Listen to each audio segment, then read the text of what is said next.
H ராஜா அவர்களும் மோடி அவர்களும் திராவிடர்களா? மோடி வருகிற போது திராவிடத்தை வேறறுத்த அப்படின்னு தான் போடுறீங்க. நீங்க திராவிடர்னா அப்புறம் ஏன் வேற இருக்கிறீங்க? தாலி அகற்றம்ன்ற நிகழ்வை புது மேடையில் பண்றீங்களா சார்? இது தமிழகத்தில் இருக்க பல பெண்கள் மனசை காயப்படுத்தும்ன்ற ஒரு பேசிக் உங்களுக்கு இருக்கா இல்லையா? இந்த ஒரு விஷயம் நடந்தாலும் இவங்களுக்கு காயப்பட்டுரும். இந்த தாலி கட்டிட்டா ஒன்னா அவன் புருஷன் ஆயிடுவானா? சட்டம் ஒழுங்கு தமிழகத்தில் நல்லா இருக்கா கெட்டு போயிருக்கா சார்? கொரோனாவின் நிலை உச்சத்தில் இருந்தது, கஜானா நிலை அச்சத்தில் இருந்தது. கேள்வி கேட்பது இந்த மாதிரி விமர்சனங்கள் எல்லாம் எரிபொருள் விலையை நீங்க குறைக்கல அப்படின்னா கோட்டையை முற்றுகைன்னு அண்ணாமலை அவர்கள் சொன்னவர் ஒரு கெடுவையை விதிச்சிருந்தாப்புல. இல்லை, அந்த கெடு இருக்கா? முடிஞ்சிருச்சு. முற்றுகையிட்டாங்களா? இல்லை. அப்புறம் வேற வேலை. திமுக பீரியட்ல ஸ்டாலின் அவர்களை பத்தி பெரும் அதிகமா பேசுறாங்களோ செய்தி ஊடகங்கள் என்ன நிறைய பேசணும்னு நான் நினைக்கிறேன். கலைஞர் அவர்கள் ஈழத்துக்காக என்ன பண்ணார் சார்? புலிகளை ஆதரிக்கவும் இல்லை, எதிர்க்கவும் இல்லை. புலிகளும் திமுகவை ஆதரிக்கவும் இல்லை, எதிர்க்கவும் இல்லை. தமிழர் அப்படின்னா என்ன சார் வரையறை? லேப் எங்க வச்சிருக்காங்கன்னு எனக்கு தெரியல. அந்த ரத்த பரிசோதனை நிலையம் எங்க வச்சிருக்காங்கன்னு அவங்கள தான் கேட்கணும்.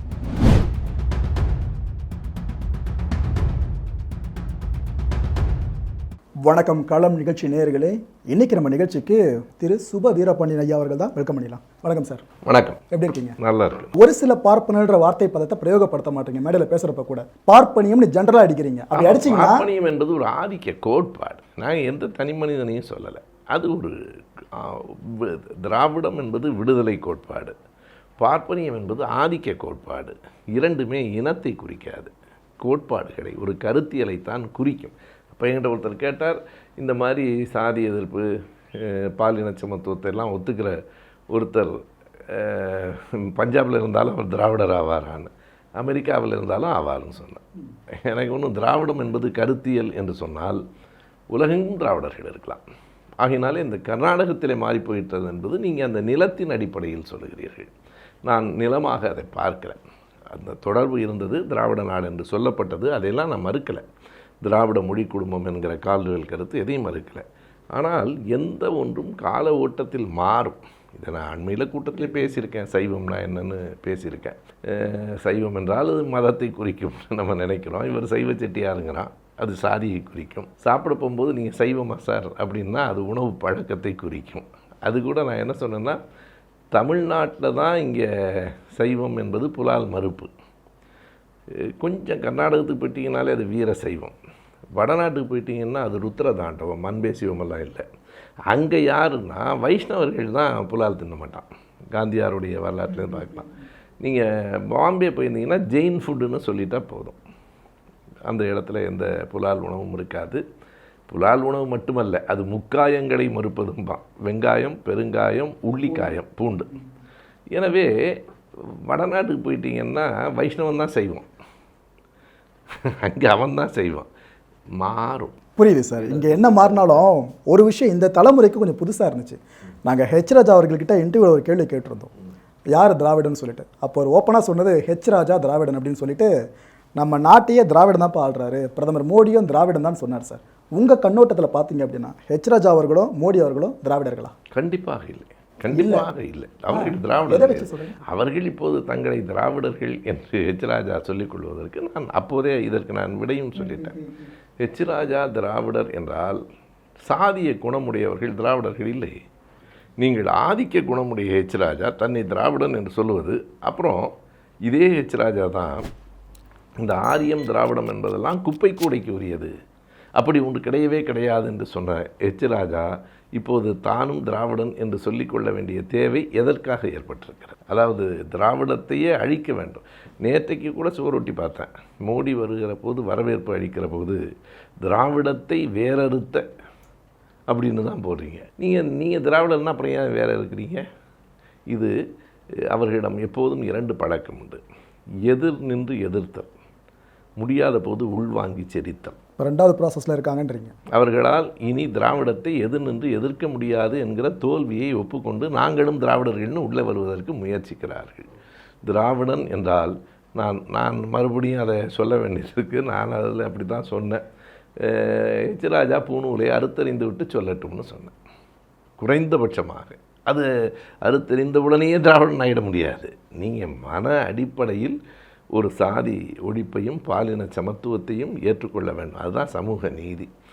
ஹெச் ராஜாவுக்கும் சமூக நீதிக்கும் எந்த தொடர்பும் இல்லை. ஏன் போட்டு அவரை சிரமப்படுத்து. அடுத்ததாக தாலி அகற்றம், இதை பற்றியும் கேட்க விரும்புகிறேன்.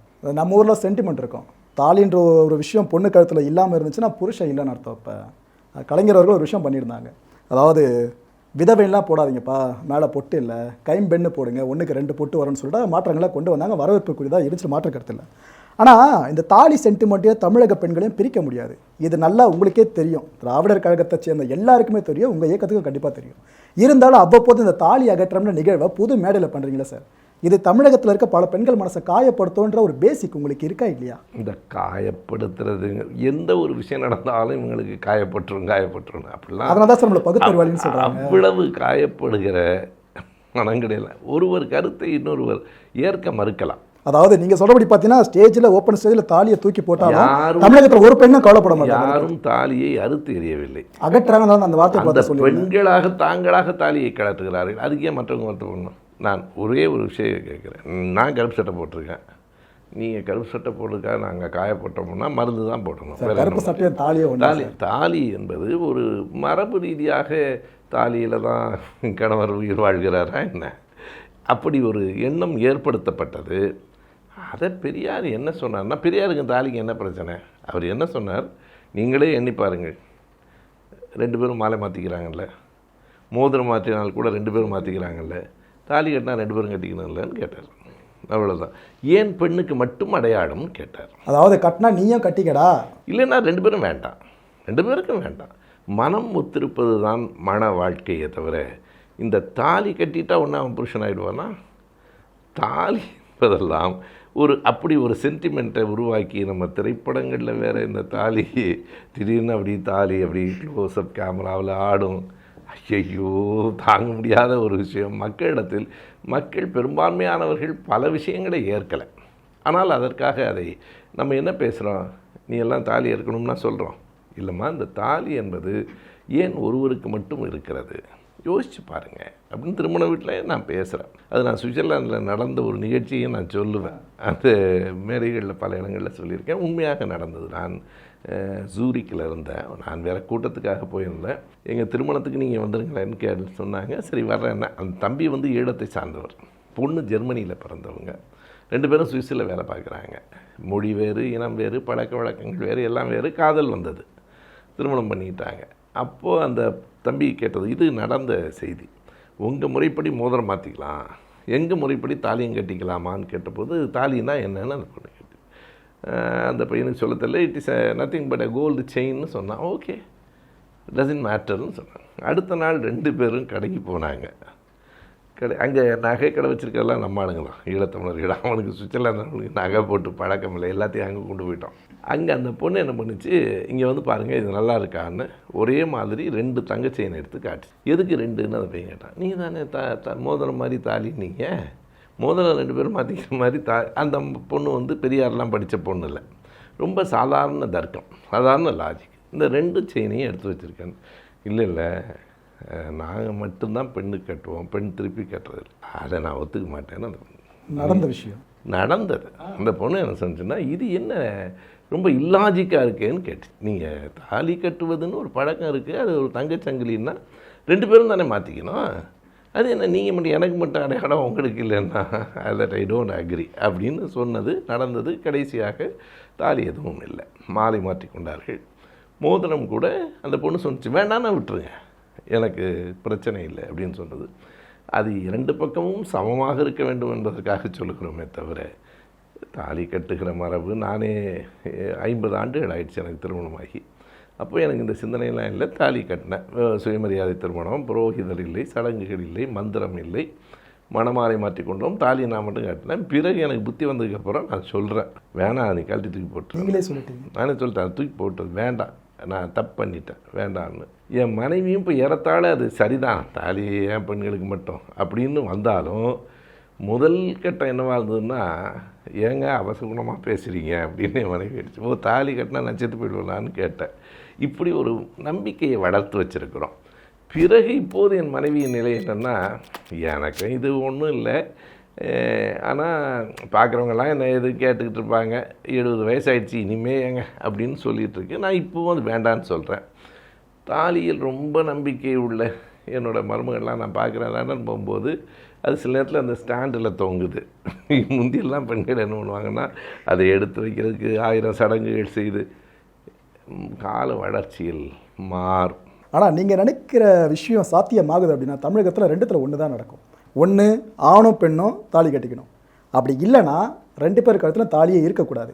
இது 2த்துல 1ஆவது இங்கே அரங்கேற வாய்ப்பு இருக்கு, நீங்கள் நம்புறீங்களா? வரலாம்.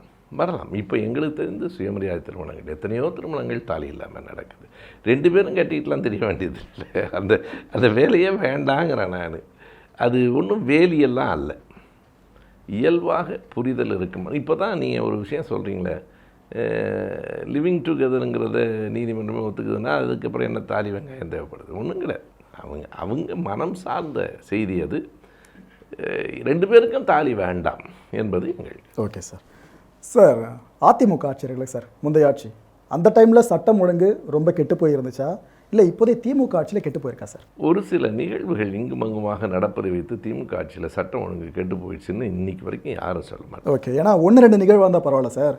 கடந்த 24ஆம் தேதியோடு எடுத்துக்கிட்டிங்க அப்படின்னா அதுக்கு முன்னாடி 20 நாட்களாக சென்னையில் மட்டுமே 18 கொலைகள்.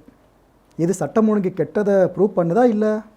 அந்த கொலைகள் மீது உடனடியாக எடுக்கப்படுகிற நடவடிக்கைகள், தடுப்பு முயற்சிகள், எத்தனை ரவுடிகள் கைது செய்யப்படுகிறார்கள் என்பதையெல்லாம் பார்க்க வேண்டுமே தவிர இந்த வெறுமனே 18 கொலைகள், அப்புறம் ஒவ்வொரு 20 நாளைக்கு இடையிலையும் 18 கொலை நடந்திருக்கா? ஒரு கட்டத்தில் அப்படி நடந்தது என்றால் அரசு அதில் கவனம் செலுத்தும், கண்டிப்பாக தடுக்க வேண்டும். அரசினுடைய கவனத்திற்கு அது உரியது. அதெல்லாம் நான் அது பாட்டுக்கு நடந்துட்டு போகுது அப்படின்னு நான் சொல்லலை. அரசின் கவனத்திற்கு உரியது. பல ரவுடிகள் தொடர்ந்து கைது செய்யப்படுகிறார்கள். கண்டிப்பாக கூடுதல் கவனம் செலுத்தி இதை தடுக்க வேண்டும் என்பதில் நானும் உடன்படுகிறேன். ஏன்னா இதை சொன்னது முன்னாள் முதலமைச்சர் எடப்பாடி பழனிசாமி அவர்கள். ஏன்னா அவரோட ஆட்சி காலத்தில் ஸ்டாலின் அவர்கள் என்னென்ன சொன்னாங்க புள்ளி விவரங்கள் அப்படின்றத அவங்க மறந்துருக்க மாட்டாங்க. அதையெல்லாம் ஒன்றா சேர்த்து வச்சு இப்போ செய்ய ஆரம்பிச்சிருக்காங்க. அதை கேட்டிருக்கேன். இதை நீங்கள் சொன்ன மாதிரி அங்கங்கே 1-2 அப்படின்னா கூட ஓகே விட்டுலாம் சார். ஆனால் சென்னையில் மட்டுமே 20 நாட்களில் 18ன்றதுலாம் பெரிய நம்பர்ஸ். அதுவும் ஒரு சில ஃபுட்டேஜஸை பார்த்துருப்பீங்க, நடு ரோட்டில் போட்டு வெட்டுறாங்க, துடிச்சு ஒரு சாகுறான். தொடர்ந்து அதுக்கப்புறம் திரும்பி ஒன்று நடக்குது. அந்த கொன்ன 2 பேருமே போய்ட்டு கோர்ட்டில் சரணடைகிறாங்க. எந்த தைரியத்தில் விடுதலை பண்ணுறாங்கன்னு தெரில. ஒரு விஷயம் எனக்கு என்னென்னா, தமிழக அரசு இப்போ தமிழகத்துலேருந்து ஒரு பையன் போய் ஒலிம்பிக்கில் கோல்டு அடிச்சு வந்துட்டானா, எங்கள் பையன்ப்பா தமிழகத்துலேருந்து போயிருக்கான்ப்பா 2 கோடி எடுத்துக்கோ பரிசு, அது இதுன்னு சொல்லி பெருமைப்படுறாங்க. அப்படின்னா இங்கே சட்டம் ஒழுங்கு கெட்டு போனாலும் அதுக்கு முழுமுதல் பொறுப்பும் தமிழக அரசு தான் எடுக்கணும்.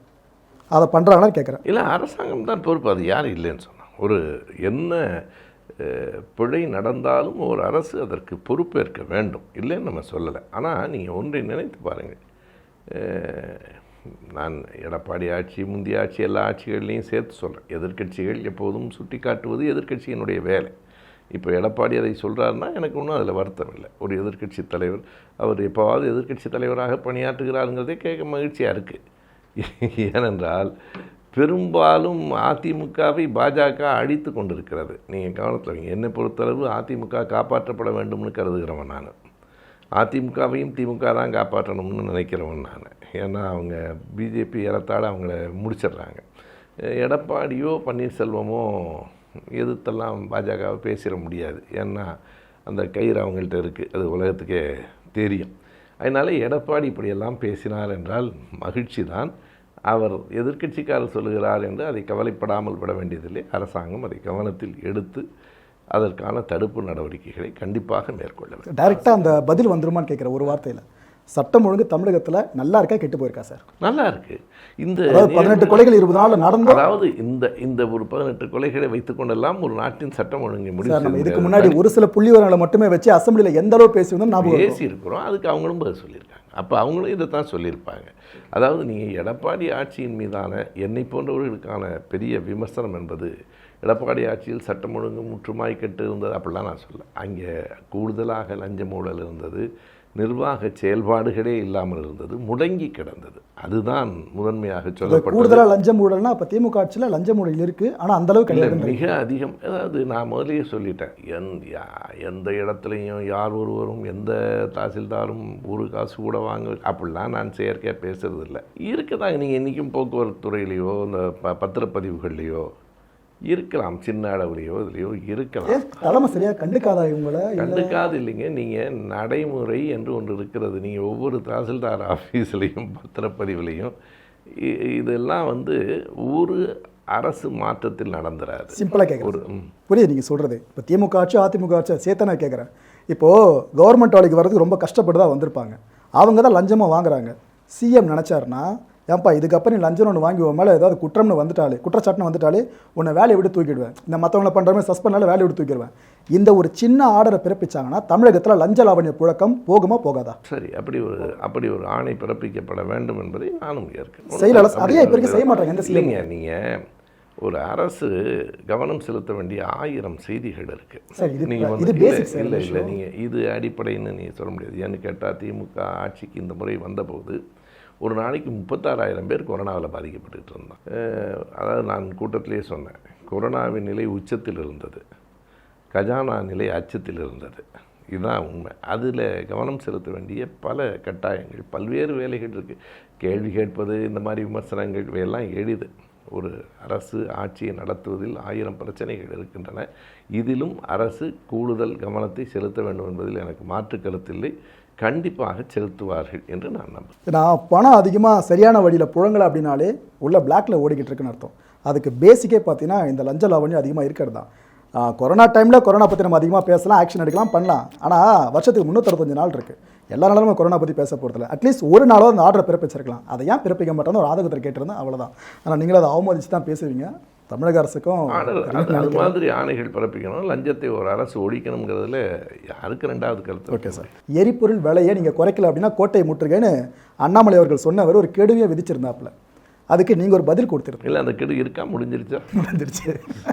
அதுக்கு நீங்கள் கொடுத்த பதில் பார்த்தீங்கன்னா, திமுகவினர் கெடு விதிச்சாங்க அப்படின்னா அண்ணாமலை அவர்கள் கூட்டத்தில் பேசுகிறப்ப இங்கே கேட்கறதுக்கு ஆட்கள் இருக்காது அப்படின்னு நீங்கள் சொல்லியிருந்தீங்க.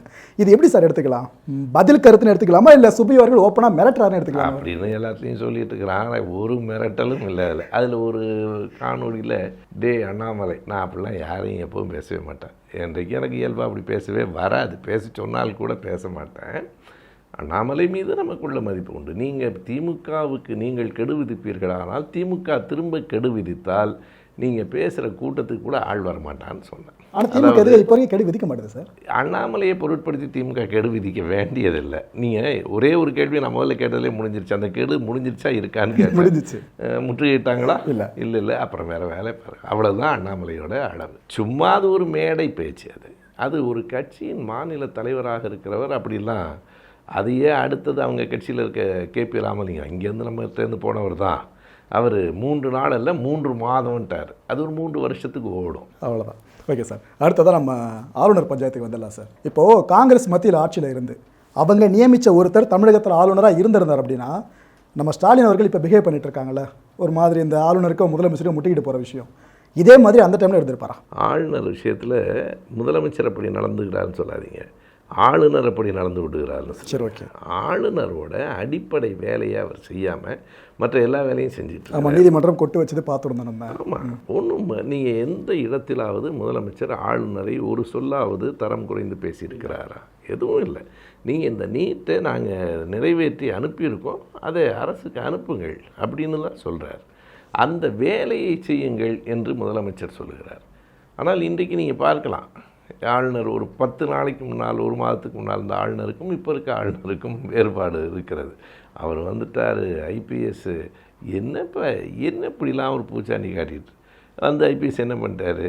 இன்றைக்கி சுப்ரீம் கோர்ட்டே சொல்லிடுச்சு, ஒரு மாநில அரசு நிறைவேற்றுகிற தீர்மானத்தை மாற்றுகிற அதிகாரம் யாருக்கும் கிடையாது. எனவே அந்த பஞ்சாயத்தை சுப்ரீம் கோர்ட்டே முடிச்சு வச்சிருச்சு. நம்ம ஓகே சார், ஏன்னா எனக்கு பாஜக கை காட்டி ஒருத்தர் வந்திருக்காரு, அதனாலேயே 2 பேருக்கும் முட்டிக்குதோ, இதோ காங்கிரஸ் சொல்லியிருந்தா பிரச்சனை வந்திருக்காதோ மத்தியில் இருந்தாலும் அது கேட்குறேன். ஏன்னா எண்ட் ஆஃப் த டே ஸ்டாலின் அவர்களும் ரவி அவர்களும் மோதுறான்னு பார்க்கல. ஒன்றிய அரசில் இருக்கிற ஆட்சியும் அந்த கட்சியும் மாநில அரசினுடைய ஆளும் கட்சியும் வேறுபடுகிற போது உரசல்கள் வருவது அதான் கேட்குறேன். இயற்கை. ஓகே சார், ஊடகங்கள் பார்க்குற பழக்கம் இருக்கா உங்களுக்கு? டிவி சேனல்ஸ்லாம் பார்ப்பீங்களா? பார்க்குறேன், ரொம்ப தொடர்ச்சியாக நான் பார்க்குறதுக்கு எனக்கு அது பார்க்குறேன். பெரும்பாலும் இந்த செய்திகள் பார்ப்பீங்க. மத்தியானம் சாப்பிட்டு செய்திகள் பார்ப்பேன். மத்தியானம் சாப்பிட்டு 1/2 மணி நேரம் உட்காந்து வடிவேலு நகைச்சுவை பார்ப்பேன். இதான் நான் தொடர்ச்சியாக பார்க்கிறது. இதுதான் சார். அதிமுக பீரியடில் அந்த கட்சியை ஊடகங்கள் கொண்டாடினதை விட திமுக பீரியடில் ஸ்டாலின் அவர்களை பற்றி பெரும் அதிகமாக பேசுகிறாங்களோ செய்தி ஊடகங்கள்? இந்த ஒரு டவுட் உங்களுக்கு வந்திருக்கா? ஏன்னா நீங்கள் ஓப்பனாக சொல்லலாம், அவ்வளோதான். செய்தி ஊடகங்கள் இன்னும் நிறைய பேசணும்னு நான் நினைக்கிறேன். இதை விட அதிகமாக இந்த ஒன்றும் நீங்கள் கலைஞர் செய்திகள் பேசுகிறதும் சன் செய்திகள் அல்ல. நான் சொல்கிறது 90% சேனல்ஸில் பெரும்பாலும் திமுக ஆதரவு நியூஸஸ் வருதா இல்லையான்னு கேட்குறேன் சார். திமுக ஆதரவுன்னு அதை சொல்ல முடியாது. நீங்கள் அரசாங்கம் செய்வதை பல விஷயங்களில் பல ஊடகங்கள் சொல்லுகின்றன. ஆனால் இன்னமும் கூட ஊடகங்கள் ஒரு நல்ல ஆட்சிக்கு மேலும் ஆதரவாக இருக்கணும்னு தான் என்னை கேட்டால் நான் சொல்லுவேன். அப்படி ஒன்றும் ரொம்ப பெருசாக இன்றைய தமிழக அரசை அல்லது முதலமைச்சரை பாராட்டுகிறார்கள் சொல்ல முடியாது. கருத்து கணிப்புகளில் பெரிய அளவுக்கு ஆதரவு வருது. 185 விழுக்காடு அவருக்கு ஆதரவாக இப்போது ஐஏஎன்எஸும் சி ஓட்டரும் எடுத்த கருத்து கணிப்பில் வந்திருக்கு. ஊடகங்கள் அவ்வளவு வெளிப்படையாக அப்படி ஆதரிக்கிறாங்கன்னு எனக்கு தெரியல. அப்போனா உங்களோட கண்ணோட்டப்படி பார்த்தீங்கன்னா முன்னாடி டிவி சேனல்ஸ் எப்படி ஒர்க் ஆகிட்டுருதோ அதே மாதிரி தான் இப்பயும். ஆமாம், திமுக ஸ்பெஷலாக அதிகமாக நியூஸ் இல்லை. நீங்கள் நான் எல்லா இதுலேயும் போகிறேன், தந்தியெல்லாம் எதிராக தான் இருக்கிற மாதிரி எனக்கு படுது. திமுக கவர்மெண்ட் எதிராக இருக்காங்கன்னு சொல்கிறீங்க? அப்படி தான் எனக்கு படுது. தந்தி தொலைக்காட்சியெலாம் சில நேரங்களில் இப்போ நீங்கள் ஊடகங்கள்னு பார்த்தீங்கன்னா பத்திரிகைகள் ஏடுகளில் தினமலர்லாம் நேர் எதிராக இருக்காங்க. தினமலர் தமிழ் இந்து கூட இப்போதைக்கு திமுகவுக்கு எதிராகத்தான். நான் முதல் நாள்லேருந்து தமிழ் இந்து படிச்சுட்டு இருக்கிறவன். எனவே அப்படித்தான் இருக்கின்றன. ஊடகங்கள்லேயும் கூட நீங்கள் எந்த ஒரு குறிப்பிட்ட ஊடகமும் இப்போ நியூஸ் 7லாம் திமுகவுக்கு ஒன்றும் எனக்கு ஆதரவாக இருக்கிற மாதிரிலாம் தெரியல. கலைஞர் செய்திகள் சன் செய்திகள் என்பவை வேறு. நடுநிலையாக எல்லா பக்கமும் செய்தி சொல்லிட்டு இருக்கிற ஊடகங்களும் இருக்கின்றன. அவ்வளோதான். இதில் பெருசாக எதுவுமே யோசிக்கிறது கிடையாது நம்மளுக்கு. Okay sir. சார், ஈழம் காப்போம் இந்த புத்தகம் ஞாபகம் இருக்கா உங்களுக்கு? உங்களோட சொல்லால் நிரம்பின புத்தகம் தான் அது. எனக்கு என்னென்னா, நான் புரிதலுக்கு தான் சார் கேட்குறேன், இதில் உள்ளர்த்தம் எதுவுமே இல்லை.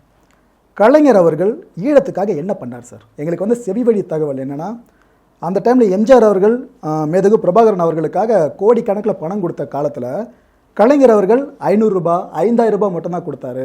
அவ்வளோ பேர் தலைவர் நினச்சிருந்தா பெரிய நிதி உதவி பண்ணியிருக்கலாம், ஆனால் பண்ணலன்னு சொல்கிறாங்க. முதல்ல இந்த ஒரு செய்தி உண்மையா சார்?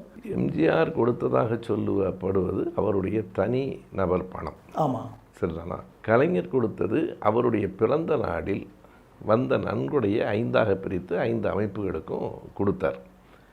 எம்ஜிஆர் எந்த இடத்துலையும் இத்தனை கோடி ரூபாய் நான் கொடுத்தேன்னு பதிவு செய்ய முடியாது.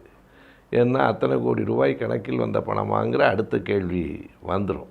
அதை ஈழத்தில் இருக்கிறவர்கள் சிலர் பதிவு செய்திருக்கிறார்கள். 2 கோடி கொடுத்திருந்தால் எனக்கு மகிழ்ச்சி. அது வெள்ளையா கருப்பான ஆராய்ச்சி செய்வதை விட எம்ஜிஆர் அந்த ஈழ மக்களுக்கு போராட்டத்திற்கு புலிகளுக்கு கொடுத்தாருன்னா மகிழ்ச்சி, நான் இல்லைன்னு சொல்லலை.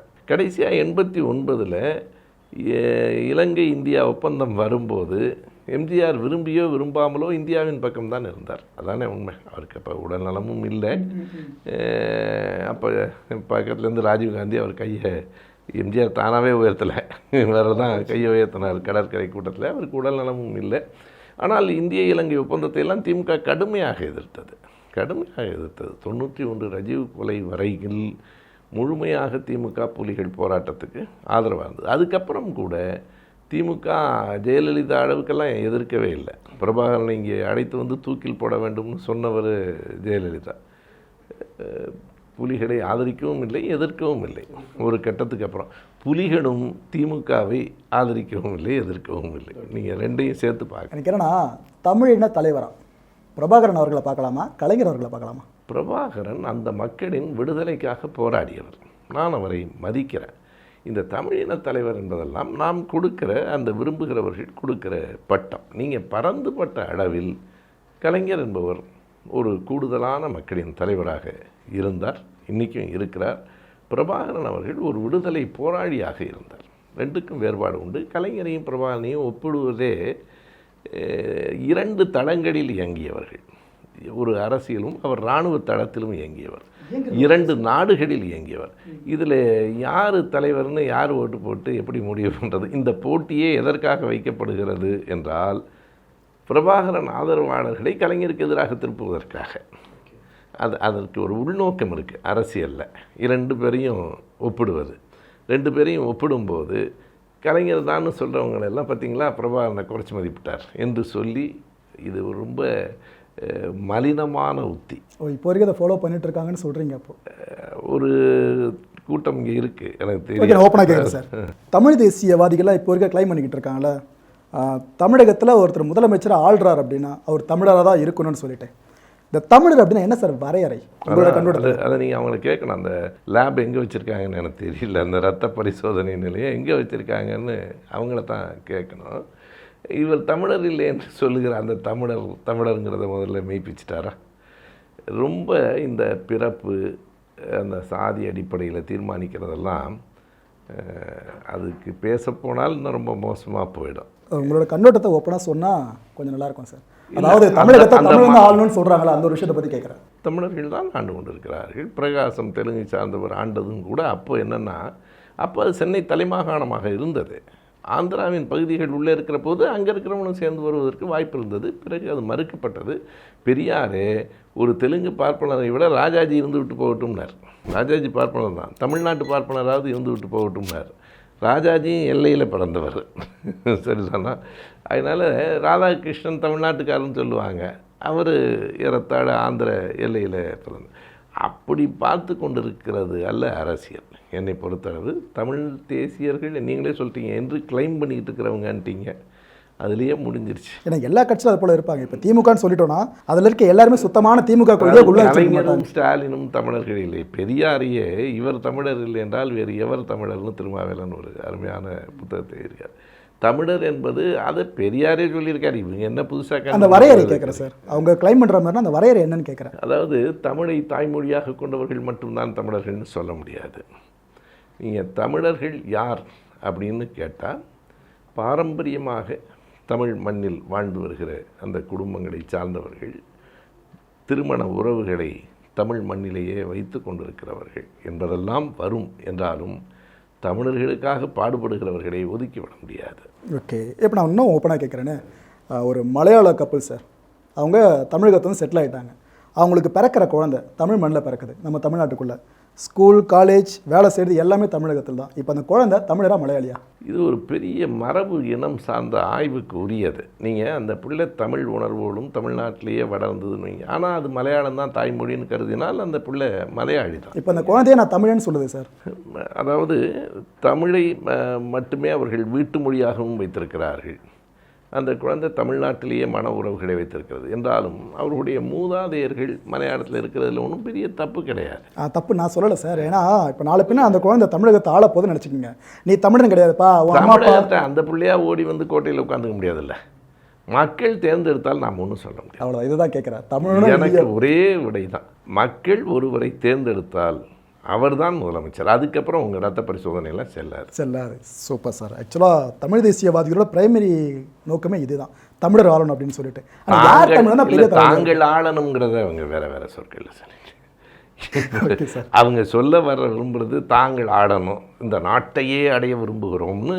அதான் இதுக்கு வாய்ப்பே இல்லை. நாட்டை ஆள விரும்புகிறோம்னு கூட சொல்லலை, இந்த நாட்டையே அடைய விரும்புகிற அப்படின்னு பேசுகிறாங்க. நாம் நாட்டையெல்லாம் அடைய விரும்பலை. நாட்டுக்கு நல்லது செய்வதற்குத்தான் முதலமைச்சர் பதவியை தவிர நாட்டையே அடைய விரும்புகிற நமக்கு சொந்த வீடு கூட இல்லை அப்படிங்கிற புலம்பெல்லாம் இல்லை. அதனால் அவங்க தாங்கள் வர வேண்டும் என்கிற சுயநலத்துக்காக மற்றவர்கள் மீது சேருவார் இறைக்கிறார்கள். கோவை ராமகிருஷ்ணனை தெலுங்கனுங்கிறாங்க. அவர் தெலுங்கனுக்காக சிறைக்கு போனார். தன் அம்மா இறந்து போன போது கூட அந்த இறப்பு நிகழ்ச்சிக்கு அவர் வர முடியல. புலிகளுக்காக அவர் லடாவில் இருந்தார். அப்படி நீங்கள் தமிழங்கணக்கு பார்த்தீங்கன்னா ஏராளமான தமிழ் எழுத்தாளர்கள், கவிஞர்கள் எல்லாருமே தமிழன் தான். சிறப்பு சார். ஒரு ப்ரெடிக்ஷன் சின்னதாக முன்வைக்கலாம் சார். அதாவது நீங்கள் சொல்கிறபடி பார்த்தீங்கன்னா தமிழ் தேசத்திலேருந்து ஒருத்தர் கூட வந்து சிஎம் சீட்டில் உட்கார முடியாது, அப்படி எடுத்துக்கலாம். தமிழ் தேசத்துலேருந்து தமிழ் தேசியம் பேசுகிறாங்களா சார்? அதில் அப்படிலாம் இல்லை, நான் அப்படிலாம் சொல்லவே இல்லை. தமிழ் தேசியம் பேசுகிறவர்கள் தமிழ் மக்களுக்கு உண்மையாக இருந்து தமிழ் மக்களுக்கு உழைத்தால் தமிழ் மக்கள் அவர்களை தேர்ந்தெடுப்பார். அப்போ அவங்களும் சிஎம் சீட்டில் உட்கார வாய்ப்பு இருக்குது. இந்த ஜனநாயக நாட்டில் யார் வேண்டுமானாலும் முதலமைச்சராக வாய்ப்பு இருக்குது. ஓகே, ஏன்னா ஜெயிச்சவங்க ஒரு விஷயம் சொன்னால் மக்கள் ஈஸியாக அதை கேட்டுப்பாங்க, நம்புவாங்க. தோத்தவன் சொன்னால் என்னதான் சொன்னாலும் மதிக்க மாட்டாங்க. இதே தமிழ் தேசிய கொள்கை சார் நம்ம இவ்வளோ பேசுகிறோம்ல சார், இவங்க தமிழனா இப்படி தான் வரையறைப்படுத்துறாங்க, தமிழனா இதுதான் சொல்கிறாங்கன்னு சொல்லிட்டு இங்கேருந்து ஒருத்தர் சிஎம் சீட்டில் போய் உட்காந்துட்டாருன்னா அவர் சொல்கிறத மக்கள் அப்போ ஏற்றுப்பாங்க. இப்போ நம்ம எது தப்புன்னு சொல்கிறோமோ அதை அப்போ சரின்னு சொல்லுவாங்களான்னு கேட்குறேன். அவர் சிஎம் சீட்டில் போய் உட்காந்துட்டாருன்னா மக்கள் ஏற்றுப்பாங்க. மக்கள் ஏற்றுக்கொண்டால் தான் நாங்கள் போய் உட்கார முடியும். அதாவது நான் சொல்கிறது கொள்கையை சொல்கிறேன்.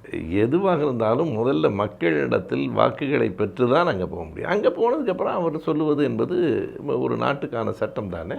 அதை தான் கேட்குறேன். அதில் என்ன சந்தேகம் இருக்குது? அதாவது அவர் யார் ஒருவரும் முதலமைச்சராக வரவே கூடாது அப்படிலாம் நான் சொல்கிறதில்ல. மக்களிடம் செல்வாக்கு பெற்று தேர்தலில் நின்று வாக்குகளை பெற்று வந்தால் நான் தடுக்க மாட்டேன், தடுக்கிறதுக்கு நான் யாருன்னு கேட்குறேன். மக்கள் தேர்ந்தெடுக்கிற ஒருவர் முதலமைச்சராக. Okay sir. சார், நிகழ்ச்சியோட கடைசி கேள்வியாக கேட்ட நிகழ்ச்சியை முடிச்சிடறேன். இந்த காவல்துறை மாதிரியான நிறைய டிபார்ட்மெண்ட்ஸ் தமிழகத்தில் இருக்குல்ல சார், அதிலெல்லாம் ஆர்எஸ்எஸில் படித்த நிறைய பசங்க உள்ளே வராங்க. அதாவது அதிகார மையத்தில் இந்த பசங்க இருந்துட்டாங்கன்னா அவங்க வைக்கிறதா சட்டன்ற மாதிரி நாளை பின்ன மாறிடும். இப்போ கம்மியாக இருந்தாலும் 20 வருஷத்துக்கு அப்புறம் அவங்க நினைக்கிறதா சட்டன்ற மாதிரி மாறிடும். இது போல் நிறைய விஷயங்கள் நடந்துட்டு இருக்கிறதா அரசியல் புரட்சியில் ஒரு சில தகவல்கள் வருது சார். இதை பற்றி உங்களோட கருத்து? அரசியல் புரட்சிலாம் இல்லை, உண்மையாகவே நடந்தது. சொல்ல முடியும். ஆர்எஸ்எஸ்ஸினுடைய ஊடுருவல் நீங்கள் முதல்ல காவல்துறையெல்லாம் பின்னாடி ஐஏஎஸ் ரொம்ப அடிப்படையில் நீங்கள் பார்த்தீங்கன்னா அதுக்காக அவங்க சில அகாடமிலாம் வச்சுருக்காங்க. ஆர்எஸ்எஸ்ஸை எல்லா துறைகளிலும் ஊடுருவ வேண்டும் என்பது அவர்களின் ஒரு நூற்றாண்டு திட்டம். இந்தியா முழுவதும் அவங்க அதை தான் செய்து கொண்டிருந்தார்கள். இன்றைக்கு இந்தியாவை ஆள்வதே ஆர்எஸ்எஸ் தான். மோடியை அவர்கள் ஒரு முன் நிறுத்தி இருக்கிறார்களே தவிர தீர்மானங்கள் முடிவுகள் எடுக்கிற இடம் ஆர்எஸ்எஸ்ஸினுடைய இடம்தான். அந்த ஊடுருவல் தமிழ்நாட்டிலையும் கூடுதலாக இருந்து கொண்டே இருக்கிறது. அதில் ஒன்றும் மாற்று இல்லை. அவங்க காவல்துறைக்கு வருகிற போது கூட அதிகாரிகளாக தான் வருவாங்க, கான்ஸ்டபிளாக நம்மால் தான் நிற்பாங்க. எனவே அவர்கள் ஊடுருவல் நீங்கள் நிர்வாகத்தில், நீதித்துறையில், ஊடகத்துறையில் எப்போதும் கூடுதல். ஆனால் இதே விஷயத்தை அவங்க கிளைம் பண்ண மாட்டாங்களா சார்? இதே போல் திகாவினரும் திமுகவினரும் இந்தியா முழுக்க பரவணும்னு ஆசைப்பட்றாங்க, அவங்க பசங்க போல் படிச்சுட்டு பவர் ஹப்பில் போய் உட்காரணும்னு சொல்லிட்டு அவங்களும் கிளைம் பண்ணால் இது எப்படி பார்ப்போம்? உண்மையாக இந்தியா முழுவதும் நம்ம பரவ முயற்சியே பண்ணல. தமிழ்நாட்டில் பரவ வேண்டும் என்று முயற்சிப்பதற்கு தான் கட்சியே வச்சுருக்கோம். அதை பண்ணுறீங்களான்னு கேட்குறேன் சார். அதற்கான முயற்சிகளை எல்லாரும் தான் செய்வாங்க. அப்போ நீங்களும் செய்கிறீங்க. அப்போ அவங்களுக்கும் நமக்கும் நம்ம கருத்து உள்ளவங்களுக்கு தான் ஐஏஎஸ்ஸாக வரணும், நம்ம கருத்து உள்ளவர்கள் ஊடகத்துறையில் இருக்கணும் அப்படின்னு தான் நான் நினைப்பேன். அவங்க நினைக்கிறாங்க. ஆனால் அவர்கள் ஒன்றிய அரசியல் அதிகாரம் இருக்கிற காரணத்தால் அவர்கள் அதை செய்வது எளிதாக இருக்கிறது. இப்போ நான் விரும்புவதற்கும் ஒன்றிய அரசியல் அதிகாரம் உள்ளவர்கள் செய்வதற்குமான வேறுபாடு இருக்கு இல்லையா? அது எல்லா கட்சியும் செய்ய தான் செய்யும். அதான் கேட்குறேன். அப்போ இது தப்பு கிடையாது, சரிதான். நீங்கள் செஞ்சால் அது சரினா அவங்க செஞ்சாலும் சரிதான். எந்த கட்சியும் அப்படித்தான் அதிகாரத்திற்கு வர முயற்சிக்கும். அவர்கள் முயற்சிக்கிறார்கள், அவர்களை நாங்கள் தடுக்க முயற்சிப்போம், எங்களை அவர்கள் தடுக்க. அவ்வளோதான். இது பல வருஷம் நின்று போயிட்டே இருக்கும். இது நடந்துகிட்டு தான் இருக்கும். யார் வெல்வார்கள் என்பது அவரவர் வலிமை பொறுத்தது. பார்க்கலாம் சார், இன்னும் எவ்வளோ வருஷம் போகுதுன்னு சொல்லிட்டு நிகழ்ச்சியில் பல கேள்விகள் கேட்டிருந்தேன். எல்லாத்துக்கும் ஓப்பனாக பதில் சொன்ன உங்களுக்கு மிக்க நன்றி சார். நன்றி, வணக்கம்.